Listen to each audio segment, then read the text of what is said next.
या जगामध्ये अन्नदानासारखं श्रेष्ठ दान नाही, द्वादशी सारखी पवित्र तिथी नाही, गायत्री मंत्रासारखा श्रेष्ठ मंत्र नाही, आणि सगळ्या जगाच्या पाठीवर आईसारखं श्रेष्ठ दुसरं कोणतं दैवत नाही. काय लिहिलं चाणक्याने? चाणक्यांनी लिहिलं, नान्नोदकम समम दानम न तिथिर द्वादशी समहा न गायत्र्या परम मंत्र न मातु दैवतम परम मातु परम दैवतम न. आणि असं प्रत्येक पुरुषाच्या जीवनातलं परमश्रेष्ठ दैवत. तसंच हे आमचे हरिभक्तीपरायण, आमच्या अत्यंत हृदयात असलेले सन्मित्र एकनाथ महाराज खरं, आणि त्यांचे बंधुराज काय सुखदेव भाऊ, आणि त्यांचे पिताश्री आमचे आदरणीय हरिभक्तीपरायण पंढरीनाथजी नानासाहेब कानोडे. तर एकनाथ महाराज आणि सुखदेव भाऊ यांचं मातृदैवत हरपलेलं आहे. 1 वर्षापूर्वी ते काळाच्या पडद्याआड गेलेलं आहे, आणि आज त्या मातेच्या वैकुंठ गमनाला 1 वर्षाचा कालावधी पूर्ण झाला.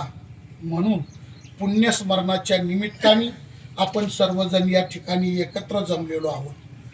या सुखदेव भाऊ आणि एकनाथ पंढरीनाथ बाबा यांच्या परिवारावरती हा जो दुःखाघात झालेला आहे, या दुःखाघाताची सांत्वना देण्याकरता, त्यांचं दुःख हलकं करण्याकरता, आपली मायेची प्रेमाची फुंकर त्यांच्या मातृदुःखावर घालण्याकरता आणि मातेला भावपूर्ण आदरांजली समर्पित करण्याकरता या परिवाराचे आपण सगळे संबंधीजन, माता भगिनी, पुरुष बांधव या ठिकाणी आहात.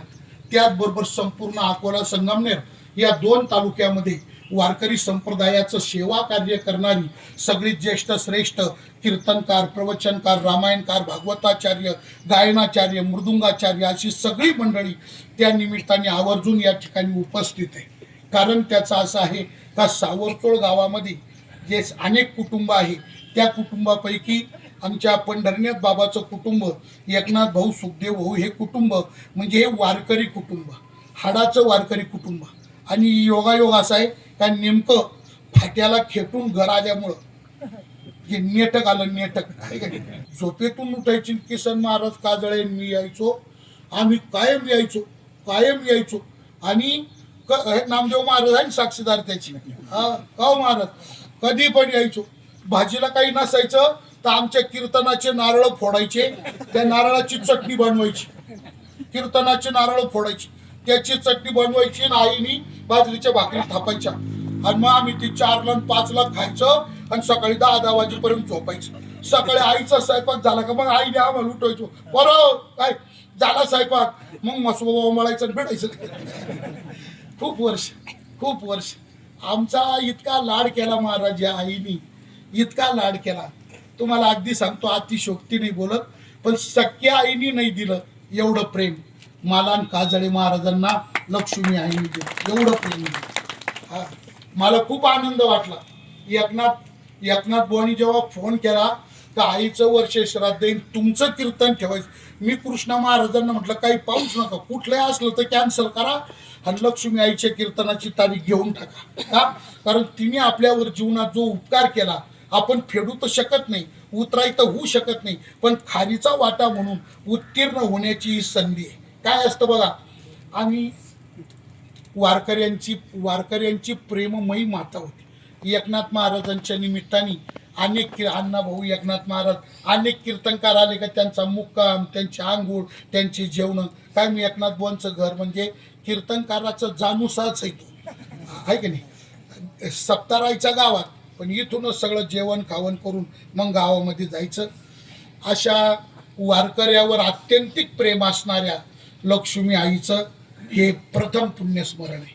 त्या निमित्ताची कीर्तन सेवा समर्पित करण्याकरता आमच्याकडे सुपूर्द करण्यात आली. त्याप्रमाणे आपण सर्वजण या ठिकाणी एकत्र जमलो.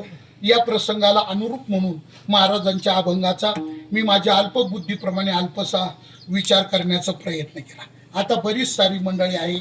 दोन अडचणी आहे बघा. काय, एक तर प्रत्येकाची नावं माहीत नसल्यामुळं निमित्ताने या ठिकाणी मी फक्त काय करतो, एक न्याय पाळतो महाराज. काय, कोणता?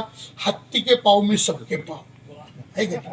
हत्ती के पाव मी हा न्याय पाळतो, मग सर्वांनाच न्याय दिल्यासारखं होईल. अकोला तालुक्यातल्या परमार्थातले 2 भीष्माचार्य 1980 पासून आम्ही इकडे कीर्तनाला यायला लागलो बरं का. 1980 ते 90, 1990 ते 2000 इथपर्यंतचा जो 2000 पर्यंतचा जो कालावधी आहे, या कालावधीमध्ये अकोला तालुक्याच्या प्रत्येक गावागावात अखंड हरिनाम सप्ताह आणि हे सगळं संप्रदायाचं वलय निर्माण करून हा संप्रदाय गावागावात चालवणारे 2 भीष्माचार्य माझ्या समोर आहे. पहिले आहे परमपूजनीय, परम श्रद्धेय, परम आदरणीय, हरिभक्तीपरायण, पितृतुल्य रामनाथ बाबा हे गेले, रामनाथ बाबा. आणि दुसरे आमचे बाबा आदरणीय, पूजनीय, श्रद्धेय, पितृतुल्य असलेले हरिभक्तीपरायण आमचे मनोहर महाराज. रामनाथ बाबा आणि मनोहर बाबा या 2 हस्ती यांनी, तो काळही फार बिकट होता. मी सायकलवर आलो जे म्हटलं